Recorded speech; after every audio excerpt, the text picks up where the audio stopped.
It's Entertainment Law Update, episode 179. It's April 30th, 2025. Welcome.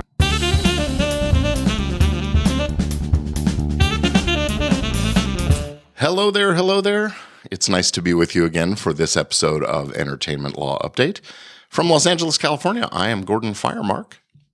And from the Dallas-Fort Worth Metroplex, I'm Tamera Bennett. And it is nice to see you as always, Tamera. It's been a little longer than usual since we had our last recording because of various scheduling things, but received some good feedback on our podcast-thon episode and that interview. Right. That was nice, yeah.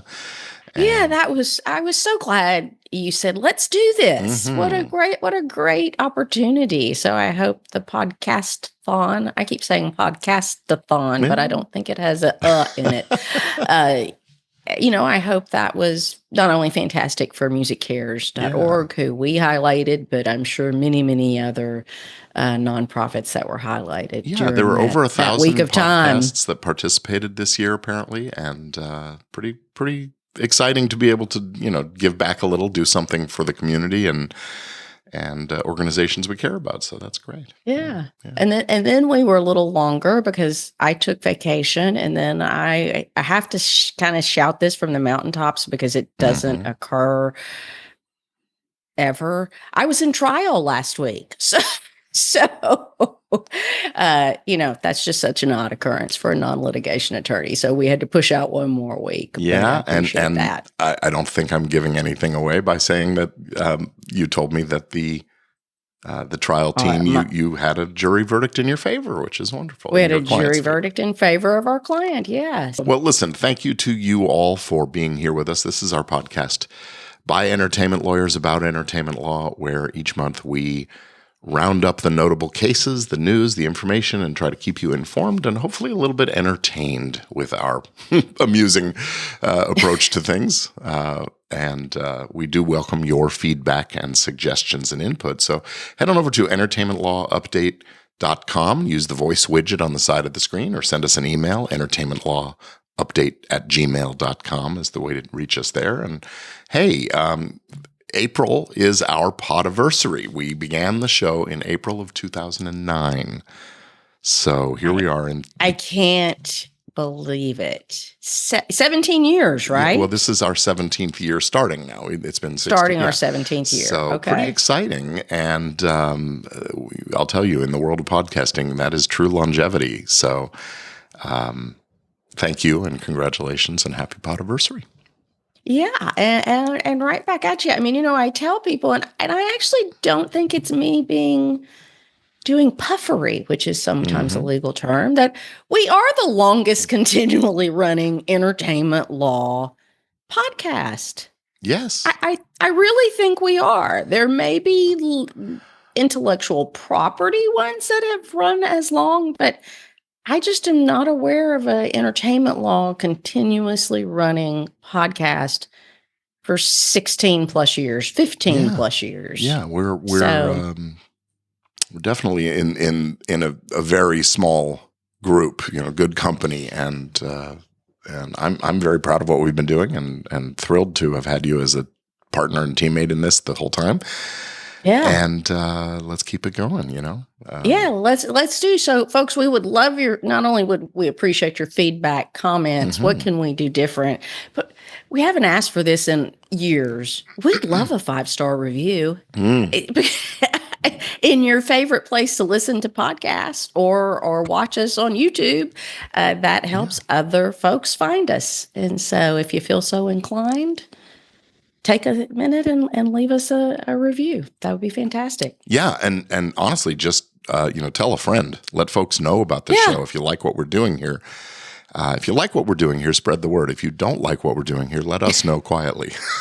Yes, please. But encouraging your friends and colleagues to follow the show is how we continue to grow, and it would mean the world to us. So And if you love what we're doing, a testimonial or a quick 5-star review, that'd be wonderful. So thank you for that. So we do want to begin the show just by acknowledging someone that I knew a little bit. And Tamara, you indicated that you were, collegial colleague type connection with this fellow, Steve Weaver, who many of our listeners probably know, passed away on April 12th. At 76 years old. He had a 40-year career as an entertainment attorney, mostly in Memphis and then Nashville, Tennessee, representing recording artists, songwriters, record companies, publishers, literary authors, film producers, record producers, and others. He and I exchanged referrals from time to time. I interviewed him on another podcast I did a few years ago, and I considered him a distant but a friend nonetheless. And we extend our condolences to his friends, family, and colleagues. And I'll say the world was a better place for Steve having been in it, and he'll be missed. So if you knew him, the family, we have a link in our show notes to the announcement. And if you want to send something to the family or whatever, that we can do that. Anyway, let's jump into our news stories now for this month.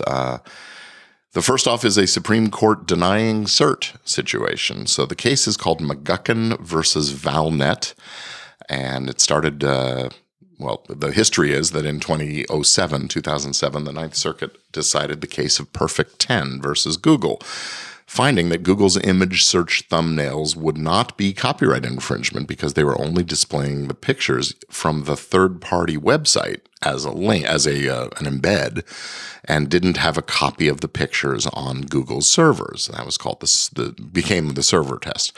Sites like Instagram also created similar functionality in order to engage in this same display of pictures without copying. And the problem is courts haven't been uniform in following the server test that came out of this. It's a Ninth Circuit decision. Different courts have adopted lots of different tests. So although the Ninth Circuit follows the test, the other jurisdictions, it's all over the map. So this photographer, McGucken, lost a copyright infringement case in the Ninth Circuit and asked the Supreme Court to rule that the server test isn't consistent with the textual interpretation of the Copyright Act. But the Supreme Court wasn't interested. They denied cert last week, or this week, I guess it is. So we still have this continuing split of authority, just something to keep in mind.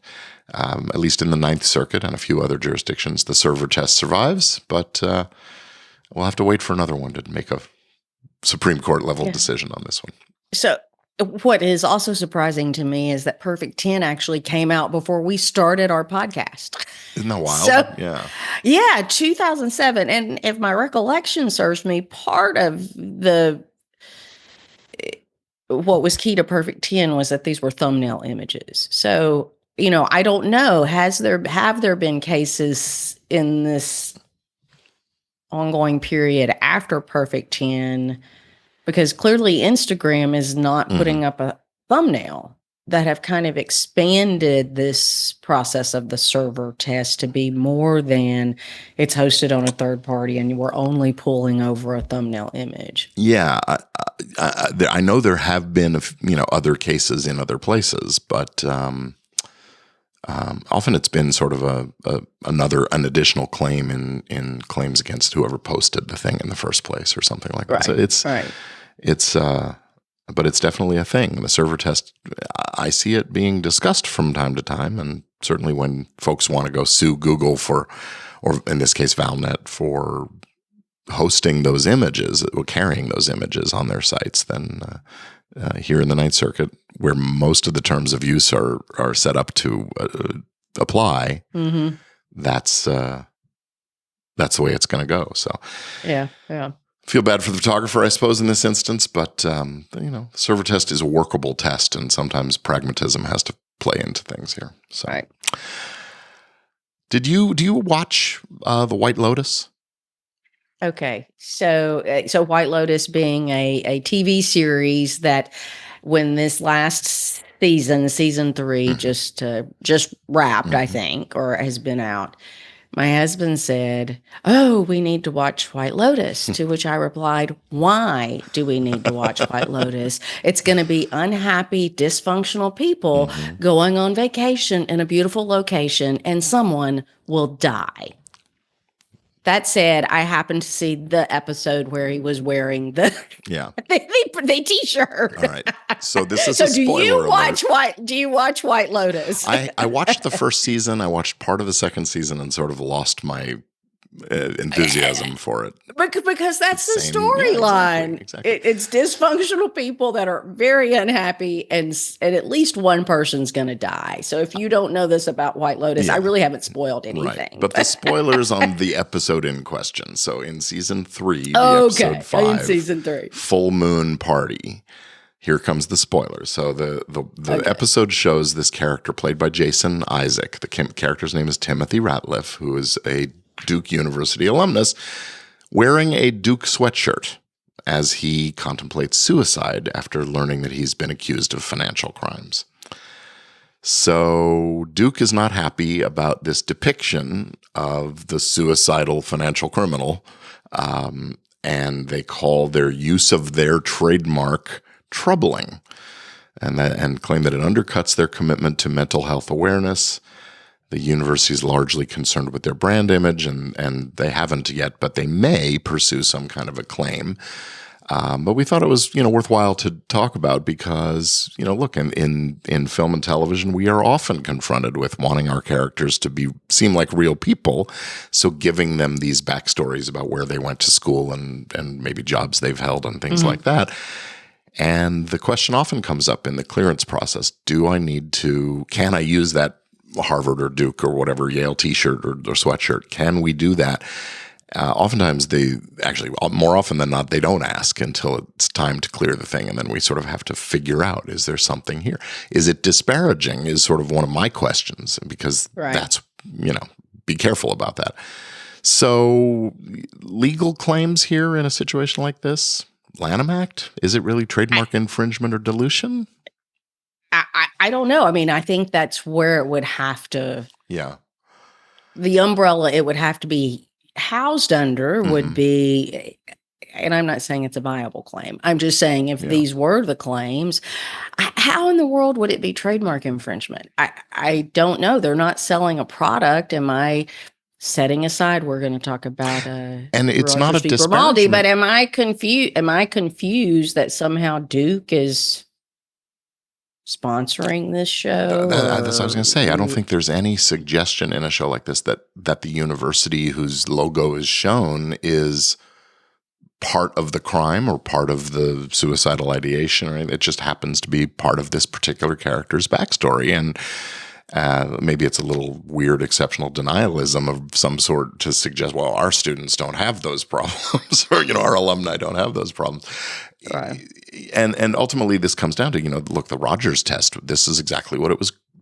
Well, not exactly, but it's very close to what it's created about. And under the Rogers test, the First Amendment analysis explores the artistic relevance and really bars these kinds of claims. So studios generally don't go a long way to, they don't get licenses. They, if you ask, you get told no, right? So, well, and then the other thing, I mean, is it a nominative fair use? Before you even get to Rogers, if you were just looking at it, is it, I think part of nominative fair use arguments is this the only way you could have conveyed something? Yeah. Is by using the mark to convey. I don't know. Was it necessary for him to have on a school jersey or a school emblem or something else? And yeah, or does that really set up the creative storyline? I haven't watched enough to figure out if that really played into the creative storyline or not. So. I haven't heard anything suggesting that the fact that it was Duke was relevant to the storyline, other than that it was a well-known school, and even that, I mean, okay, so we know the guy's a college graduate. And that was what they were telling us. But you don't put a sweatshirt on a guy that just says college or university or something. It's just But not gonna does work. it tell us he's a college graduate? I mean, Well, I didn't graduate from Duke, and I could have a Duke sweatshirt. True enough. True enough. And we see, we do see these logos showing up in other entertainment content when it's not speaking anything about a connection, a brand affiliation, an endorsement or anything. Yeah. I mean, I get why they went public and made some noise about it to sort of disclaim any affiliation or endorsement. Maybe that's all they really needed to do. And all they It could be. So anyway, what's really making me laugh is, do you ever watch Abbott Elementary? I think I've seen an episode or two, but okay, I have binged watched on the airplane when it's been on. And anyway, one of the administrators, maybe the principal of the elementary school, she went to Harvard over the summer, and she keeps talking about how she went to Harvard. Well, she didn't go to Harvard. She went to some program that happened to be hosted on the campus of Harvard. yeah, something like that. I can't remember, but it's hysterical. That is funny. And that is creative expression that is protected by Rogers, because it was really necessary to pull the shtick off. She needed to keep saying she'd gone to Harvard for the summer. So, well, I mean, and you think about it, there are all these all kinds of television shows and films that are built around the concept of someone having gone to Harvard. Or are you familiar with Suits? The show about the lawyer, the law firm that only hires out of Harvard, except for this one guy who's more of a con artist. Who's not a lawyer. Right. Well, I mean, it's the same thing with the Big Bang Theory. Yeah. They give Wolowitz such a hard time because he went to MIT, right? Wasn't that it? Versus. That's right. Yeah. And they all are, these bumbling, foolish, socially inept guys are all they all work at Caltech, right? So yes. So anyway, yeah. Well, so that's actually the Big Bang Theory is one of my favorite examples when I talk about Rogers v. Grimaldi. Now that it's not it's not. You can watch it in reruns and syndication about how many references to third-party trademarks they use in that show. Yeah. So, and it's referential. Call it nominative use, but it's really just that referential, not connecting thing. Yeah. Anyway, so I am revamping and revising and updating my presentation on all of this for the 2025 Texas Entertainment Law Institute. Oh, wonderful! So pulling a lot more things since the last big time, which has been almost 10 years ago. Oh, wow. So there's been a lot to develop in the last 10 years on this. That's great. I look forward to hearing that presentation. Yeah, That'd be good. So let's talk about Mariah Carey and this "All I Want for Christmas" story. So we've hit on this a couple of times. I mean, who doesn't love Mariah Carey Christmas? We can still be friends if you don't, but the Mariah Carey You Christmas saw the look on my album. face, I think.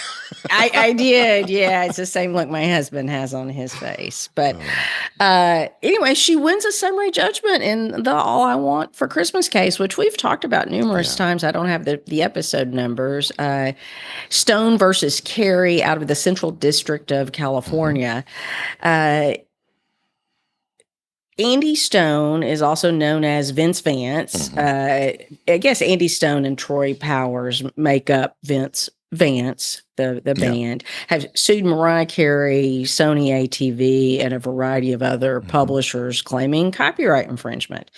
This is actually the plaintiff's second bite at this apple. They filed initially in 2022 in Louisiana. It was dismissed without prejudice. They then refiled in 2023, and they're claiming that Vance's song, All I Want for Christmas for You Is You, released in 1989, was, I guess, the basis for the 1994 hit. In 2024, the defendants filed a motion establishing an expert phase. So, and they wanted to stipulate, and this is what really this decision hinges on, is the scope and the narrow scope of the expert discovery phase.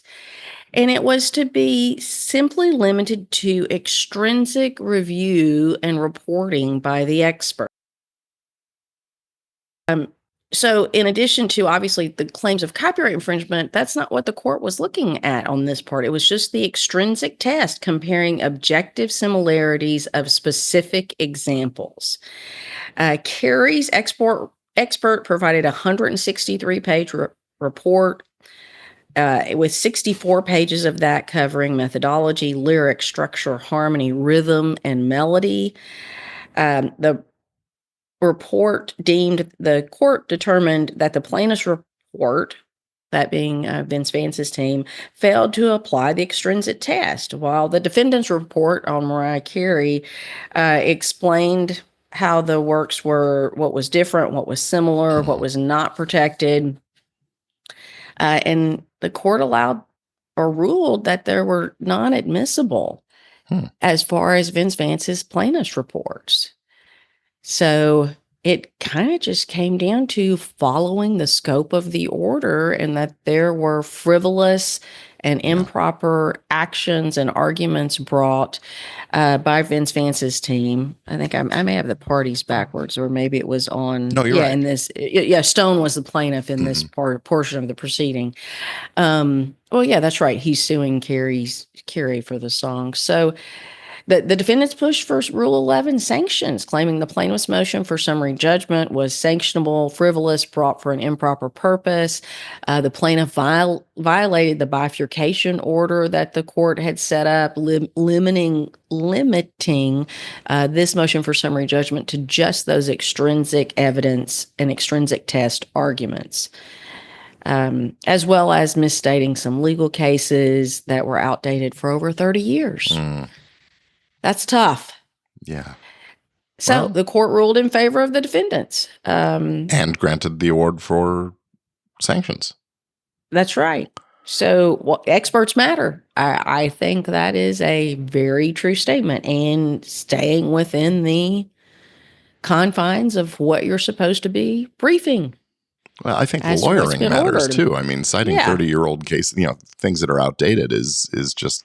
Well, that's right, because isn't the law you're reading? I mean, obviously it's the expert's report, but. But you're supposed to update the law, and if I mean, and misstating the fundamentals of the Skidmore case, for example, things like that. It just. You got to do better. Although if I recall correctly, the only true identicality between the two is the title of the song, right? There wasn't a lot of melodic or I guess thematic stuff also, but right. And I know what I'd read, they had pulled in a fair amount of evidence of third parties using at least the same idea, which we know is not protected by copyright, but as well as this same line, all I want for Christmas is you, or very, very close and similar variations on that. Well, I think lawsuits generally, but copyright infringement suits of this kind are not for the faint of heart or the limited resources either, because I think one of the big issues was the 163 versus 8-page report discrepancy, and the experts weren't the kind of experts you want in these cases. So. And I didn't look to see, I would assume for this type of extrinsic evidence, you want a musicologist who's going to be being your expert on that. So you would think. Anyway, take a look. If you're looking to bring in an expert, read that case, see what it will teach us to do better. Mm-hmm. Yeah, well, listen, let's move on to our next story. This is anybody who's been following the development of AI and how it relates to copyright is aware of this case, Thaler versus Perlmutter. Shira Perlmutter having been the Register of Copyrights at the time that Thaler applied to register the copyright in his work, or the work, I should say, created by an AI that he developed, the Creativity Machine. Back in 2019, he tried to register the work, and the Copyright Office rejected that registration, and he then sued the Copyright Office in 2022, trying to get that registration. And that litigation, among others, was part of the push that led the Copyright Office to issue a report on AI, and the conclusion that human authorship is a requirement in order to be registered, certainly, and also to be entitled to protection under the copyright law. So the Copyright Office denied the registration. He sued, and here we are a few years later. The DC Appeals Court has decided that human authorship is indeed required to register a work for copyright protection. It says the Copyright Act requires all works to be authored by a human being. Thaler argued that the meaning of author is not limited to human beings only, but the DC Circuit was not convinced, basically interpreting several provisions of the Copyright Act that show the Act intends to grant authorship and ownership to humans and not machines. And focuses on how the Copyright Act grants the copyright owner rights for the duration of the author's lifespan. And that's a concept that can't be applied to machines. So fair enough, machines' lives aren't measured that way. The Copyright Office also noted various other aspects indicating an author is always considered to be the human. Having a spouse, family members, domiciles, signatures, the law is pretty clearly aimed at humans. And maybe that's just a sign of the times in which it was written, but something to think about. As regards corporations and other non-human entities, the court did look, because there are work-for-hire situations where a corporate entity might be the owner or the author. But again, they actually focused on the wording considered in the work-for-hire clause in the contract, in the act.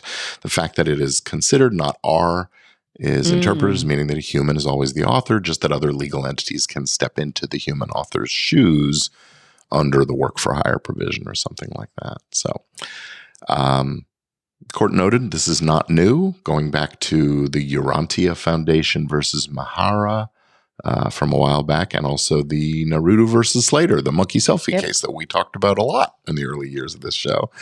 The court noted that if the human creation was barring creation of work, then that was something for Congress to address, not the courts. So here we are. The court wasn't analyzing how much AI contribution is permissible for a work to still be considered authored by a human.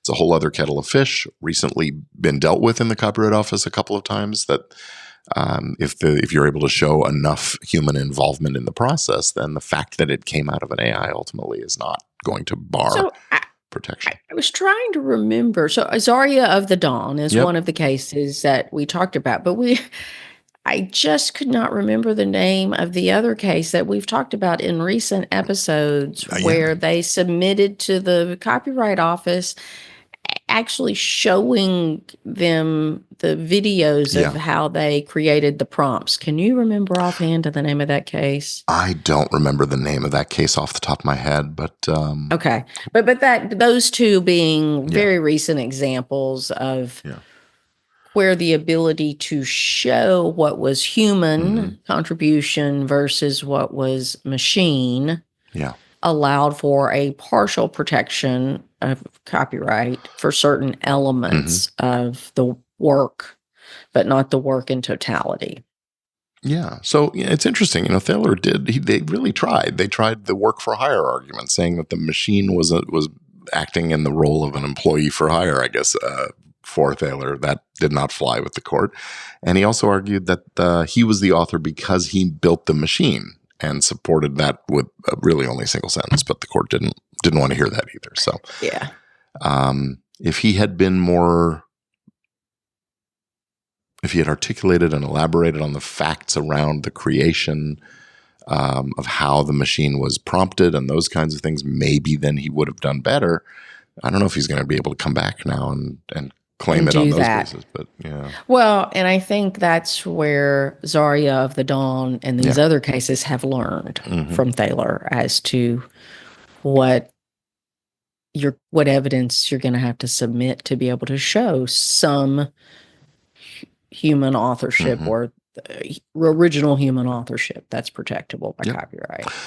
So, barring some weird decision out of another jurisdiction and then maybe a Supreme Court act, this seems to be the law of the land, is you need to have human authorship and be able to demonstrate a significant contribution from a human, at the very least, to claim to register for sure, and to claim the protection, I think is the logical conclusion there.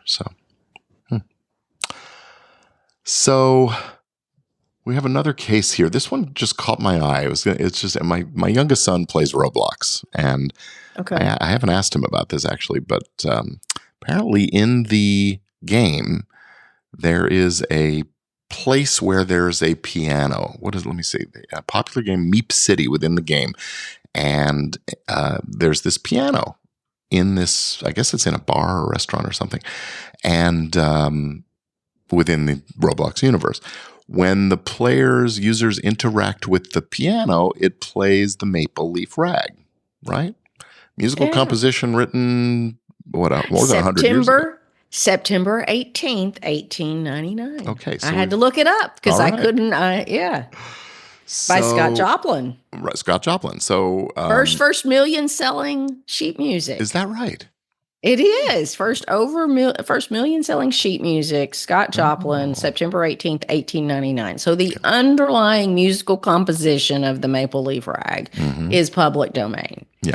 So that's not what we're talking about today, but specifically this recording of the Maple Leaf Rag. Made in 1993 by Aaron Robinson, who is a Maine-based composer and musicologist. He made this recording of Maple Leaf Rag in 93. It was later included in an album of his called Ragtime in 1999, re-released in 2011, and registered for copyright June of last year, 2024. He alleges that in 2016, game developer Alex Bonello uploaded this recording to the Roblox platform to use in this game. And apparently it occurred without his knowledge or permission, and Roblox's moderation team approved the upload, assigned it an ID, a unique asset ID, hosting it on their servers, and then also apparently users could download the recording to their personal devices, and he alleges that Roblox profited from these downloads. So he filed a suit against Bonello and Roblox asserting direct, contributory, and vicarious copyright infringement claims. Roblox moved to dismiss under 12b-6, alleging failure to state claims, and the court got into it. On March 24th, Judge P. Casey Pitts. These names are like something out of comic books. Anyway, he issued an order on March 24th, granting in part and denying in part the motion to dismiss. The direct copyright infringement claim survives. The motion was denied. He found that Robinson did sufficiently allege that the moderation team had actively reviewed and approved the infringing content, and that level of involvement suggests a volitional conduct necessary for direct liability. On the vicarious infringement, the court denied the motion to dismiss the claim, saying the complaint alleged Roblox profited from the activity and had the right and ability to supervise, and failed to do so. So there's that claim. But the contributory infringement claim was dismissed, concluding that Robinson didn't adequately allege Roblox had knowledge of the infringement or that it materially contributed to the infringing activity. So there was also a statute of limitations defense that was raised. And as we know, the infringement claim accrues when the copyright owner reasonably should have discovered the infringement. And the court found that Robinson's allegations didn't conclusively establish that the statute had expired, so allowed the claims to proceed there. So potential liability.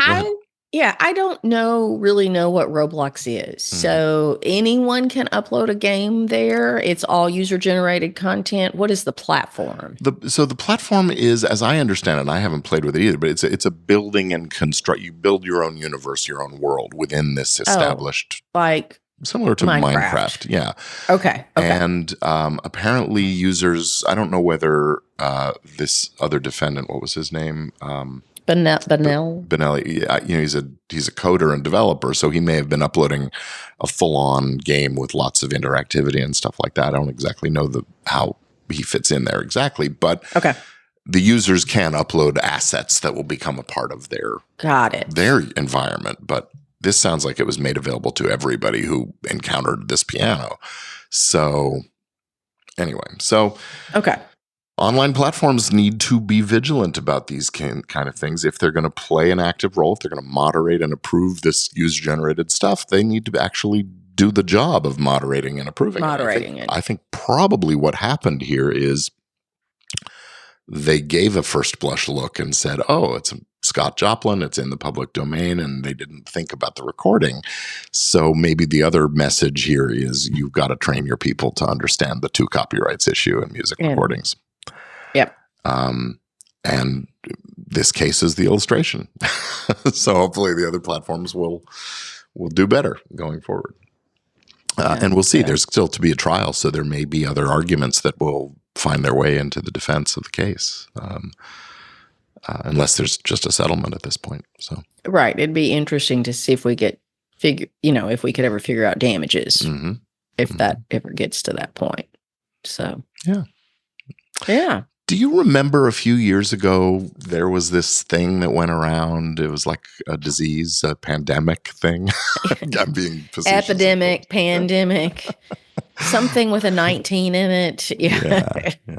Well, our next case deals with Apple TV Plus, and their decision at the time during the pandemic to initially they had offered a job to an actor, Brent Sexton, but when he later refused to get the COVID-19 vaccination, he was terminated from his job. He's a professional actor. He's made many film and TV appearances, and in 2020 they were making a series called Manhunt about the pursuit of John Wilkes Booth. And so during the course of the pre-production, this was in 2022, the pre-production work on the show happened, and they decided to require vaccination to promote safety on the Manhunt sets. Sexton had auditioned in March of 22 and was offered the role of President Andrew Johnson, and the condition was that he be fully vaccinated. He asked for a medical exemption, that saying that he had a history of thrombocytopenia, which is blood clotting, and deep vein thrombosis. He said the vaccines would increase his risk of clots and claimed he had already had the disease, so antibodies would make him safe. So Apple looked at the situation, considered the request, and ultimately rejected it and decided that no, vaccination is essential for the actors, and withdrew his offer and cast somebody else in the role. So he sued, alleging an invasion of privacy, disability discrimination based on disparate treatment, a failure to accommodate his particular situation, and failure to engage in the interactive process. Apple Studios turned around and filed an anti-SLAPP motion, asserting that its casting decision was an act in furtherance of its right to free speech on matters of public interest, namely public health policies and the portrayal of historical figures. The LA County Superior Court denied that motion, finding that while the casting decision was protected activity, Sexton had demonstrated a probability of prevailing on his claims. So we go up to an appeal, and that appellate court has reversed the trial court's decision, concluding that the studio's actions were protected under the anti-SLAPP statute, and Sexton had failed to establish a probability of prevailing on his claims.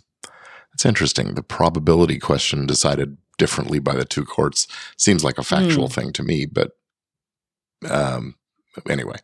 So let's walk through the analysis a little bit. On the protected activity under the statute, the court determined Apple's casting decision was in fact an act in furtherance of free speech, contributing to public discourse on the two significant issues: one, the debate about vaccination policies, and also the creative portrayal of the historical figure, and retelling a transforming American disaster. The court went on to say this aligns with the anti-SLAPP statute's purpose of preventing lawsuits that chill the exercise of constitutional rights, freedom of speech. On the invasion of privacy claim, dismissed on grounds that he had no reasonable expectation of privacy concerning his vaccination status in the context of a public health crisis. The court noted that employers are entitled to implement health and safety measures to protect the workplace, especially during a pandemic. So let me give a different example. Yeah. Someone comes to the office with chicken pox or shingles. Mm-hmm. Do you have to send them home? Can you ask the other people in the office if they've had chicken pox or shingles or if they're vaccinated? I mean, is that a public health issue? They come to work with the flu. I mean, I'm trying to figure out, there's common sense. Yeah. What really is an employer's obligation?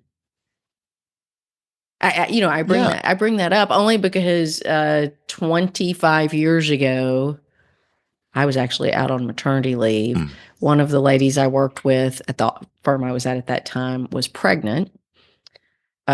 Somebody in the office came in with either chicken pox or shingles. This is 25 years ago. Yeah. So things were probably different. Anyway, she goes home because she's pregnant and doesn't need to be exposed. That makes complete and total sense. That actually, both of us being pregnant saved us from being in a building that was hit by a tornado. Anyway, on the day all that happened. Wow. Yeah. But again, I'm kind of like, wow, maybe it was just the difference of what 3 years ago was like. That there just wasn't privacy related to our health then. And maybe today, again, my example was 25 years ago, but even more recently, if somebody showed up, are we in a position to be asking people if they're vaccinated for any number of things in the workplace? That's an interesting question. We're wrestling with this, that certainly on this privacy claim. I mean, I've always understood that, employers are not supposed to disclose first of all, you have privacy with respect to your medical and health status and the medicines you take and the treatments you receive and things like that. The employment with the workplace is an interesting thing because sometimes the employers or the insurance is paying for it. So the employers have access to some of the information. I don't think they're supposed to share it with other employees, much less the general public. And a decision to terminate an offer to somebody because they have a particular health condition seems like making a very public thing out of something that's essentially a private claim. But protecting the workplace, protecting your other employees matters also. So I don't know, what do you do? In a small workplace, you send somebody home, everybody knows, right? And then the questions about why or whatever. Yeah. And the other thing is, at least in the schools, I'm still getting a report from every once in a while from a school saying your student was exposed to someone who had this. That's right. I mean, protecting the educational environment. So yeah, certainly there are rational reasons to make these disclosures, but anyway, he didn't prevail on his privacy claim in this case, but that one may be something we see more about. And then the disability discrimination and failure to accommodate claims. The court found that Sexton was unqualified for the role due to his refusal to comply with the vaccination requirement. And that was a legitimate safety measure. And as such, those claims were not they'd had no merit. So, at least for now, the appellate court's decision underscores this balance between the individual rights and public health considerations, and basically affirms that employers can enforce vaccination policies as a condition of employment, particularly in industries where, public interaction is inherent. I don't know that that's actually what's going on here, public interaction, but enough people on a film set are going to come in close contact with somebody who may or may not be carrying a virus around. That's something they have a justifiable reason to be concerned about. And, let's face it, the economics here, if you have to shut down a production because half your cast is sick and it's weeks and weeks before they're back, notwithstanding the possibility somebody could die or whatever, that's a big expense. So there's an economic component to this too. I think most everybody knows I live in Texas. We would be the hotbed of the measles outbreak. Right. Is that going to be the next one? We're on a set. We do a lot of filming in Texas. Are we going to start asking, Well, one, were you born between X year and X year? So so people know, if you were born in the late 60s, your measles vaccine may not be active. I don't know if you knew that or not, Gordon. No, I didn't. I'm going to have to go get revaccinated. Yeah.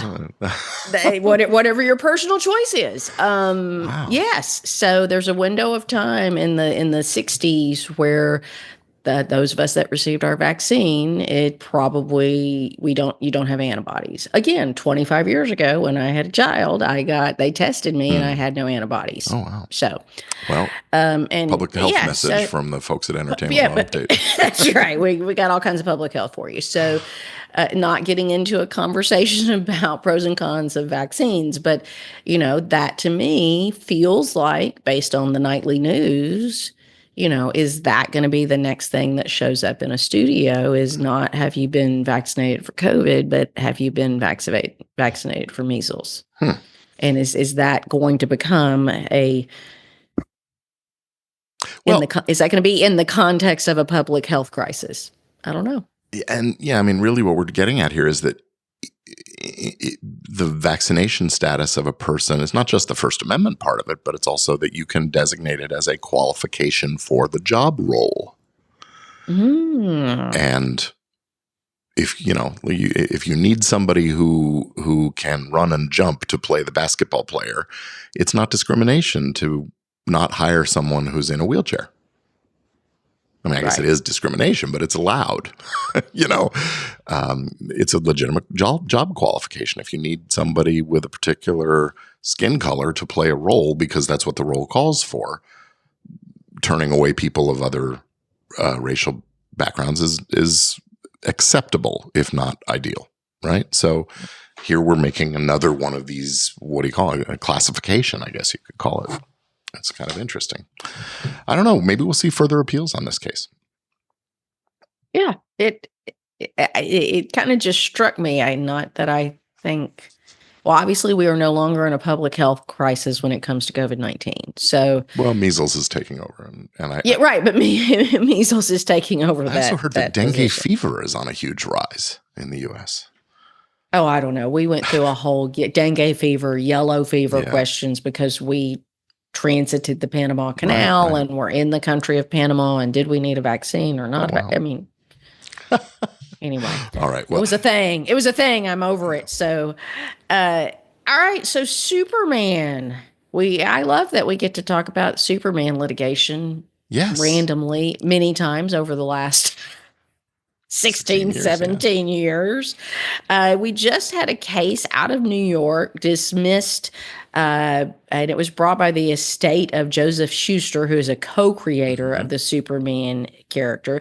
This was based on really a jurisdictional claim. Was there subject matter jurisdiction to bring this case in federal court in New York?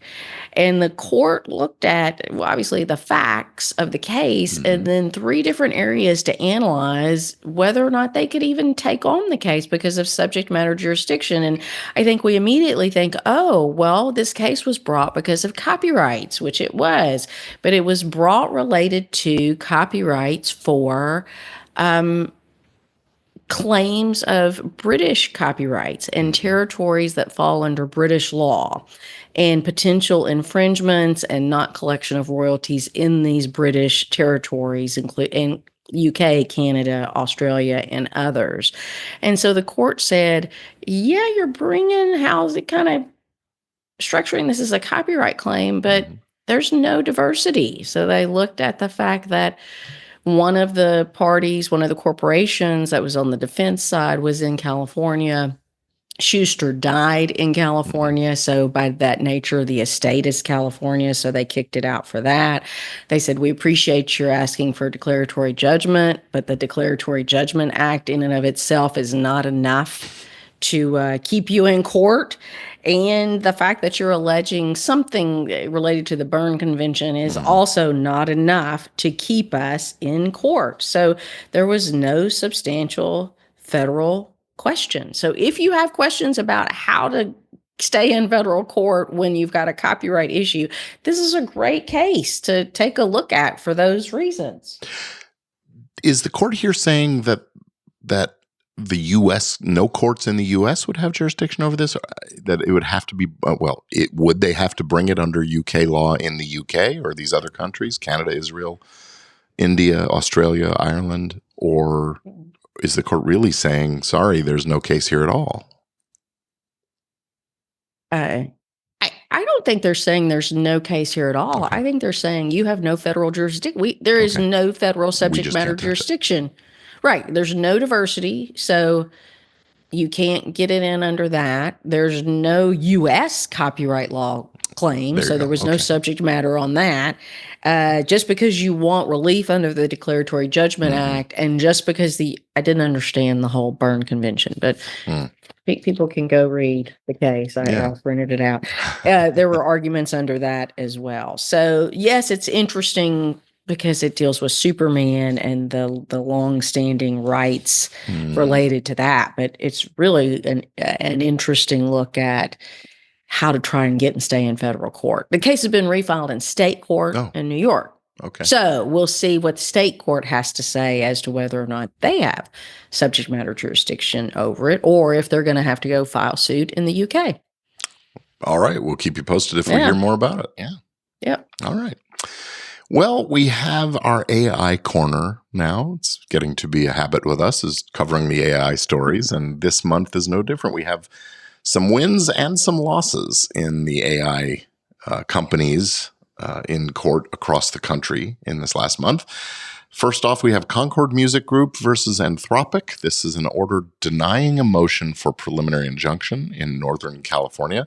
The federal judge has rejected Universal Music Group's and other music publishers' request to block the AI company Anthropic from using song lyrics to train its AI models. They say that the publisher failed to demonstrate irreparable harm, and that is, of course, a prerequisite for an injunction. So the court says if other AI developers are obtaining licenses to use copyrighted material for training purposes, then it follows that any harm arising from the emerging AI licensing market would be compensable in money damages rather than irreparable harm. Okay. Publishers are essentially asking the court to define the contours of the licensing market for AI training, where the threshold question of fair use remains unsettled, wrote the judge. She also noted that according to publishers' own evidence, the market for AI training licenses has grown over the course of the lawsuit rather than diminished. And that suggests that a commercial licensing framework already exists, is growing, and that means that if they eventually win their suit, there will be a way to calculate monetary damages, and we don't need an injunction at this stage. So there's that. You want to take this next one? Yeah, I don't really like that decision, but okay. Well, no, go on. Explain that. So, I'm not saying I disagree with the judge that was probably right. There is a way besides an injunction to probably come up with damages, but that's not going to do anything but encourage the use of third-party content to train everybody's AI. And notwithstanding the money damages, you can't unring the bell of training the AI. Yeah. So That's right. Okay. So this one is, we've talked about several times, New York Times versus OpenAI and Microsoft. U.S. District Judge out of, I'm guessing we're in New York on this one. I don't have that. Advanced the Times core claims related to copyright infringement while overall narrowing the scope of the case. This most recent ruling allows most of the Times case against OpenAI and Microsoft to proceed, paving the way for a possible trial. Key points allowed that are going to continue to move forward relate to the copyright claims related to works older than 3 years. So there obviously was a statute of limitations argument that was going on.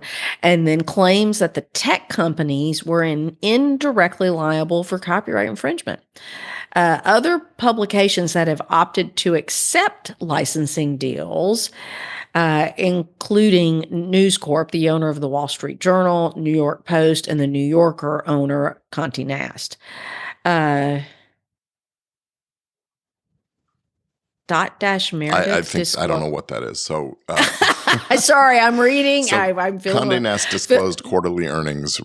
These companies reported quarterly earnings of about $16 million from OpenAI licensing. From OpenAI licensing deals. I feel a little bit like Ron Burgundy there.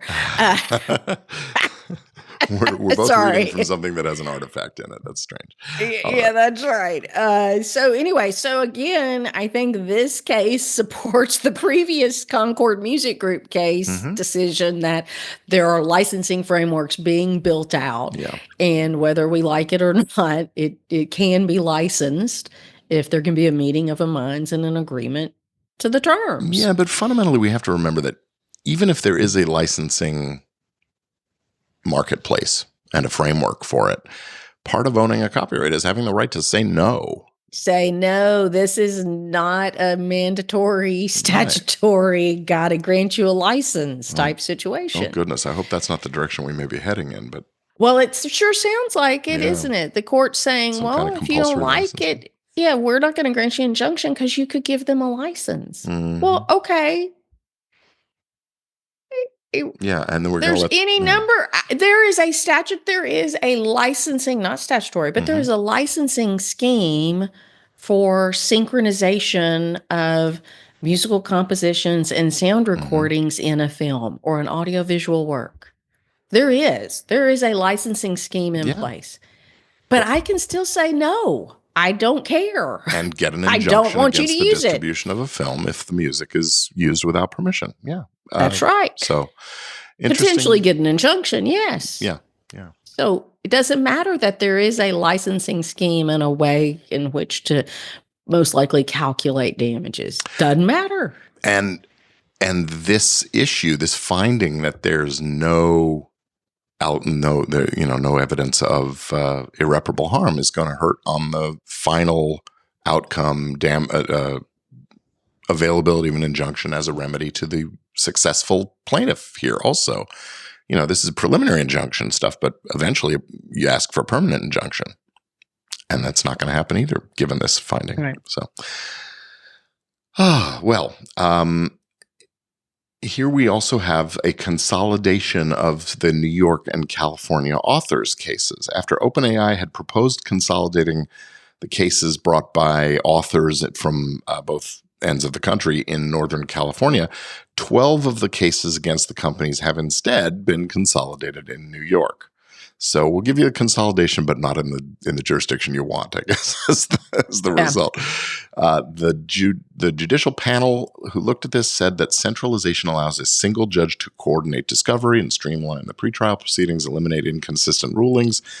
And they stated that centralization serves the convenience of the parties and the witnesses and promotes the just and efficient conduct of the litigation. Okay, fair enough. Most of the plaintiffs, however, had opposed the consolidation, arguing that their cases were too different to be combined.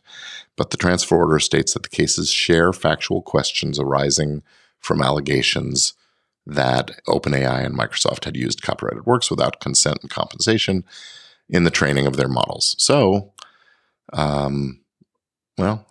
interesting. Interesting that they ended up going with New York instead of California. We'll see what happens.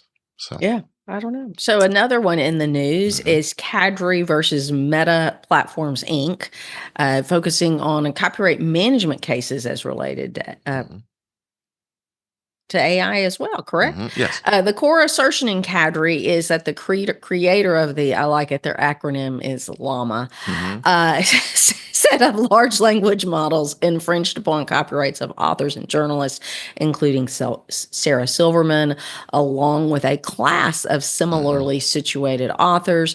The court dismissed I didn't know what the acronym was. It's the California Comprehensive Computer Data Access and Fraud Act claims based on preemption.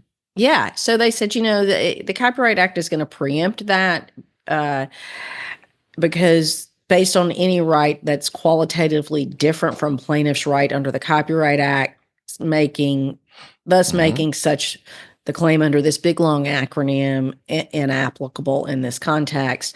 The court did allow the DMCA Act for removal of copyright management information to go forward.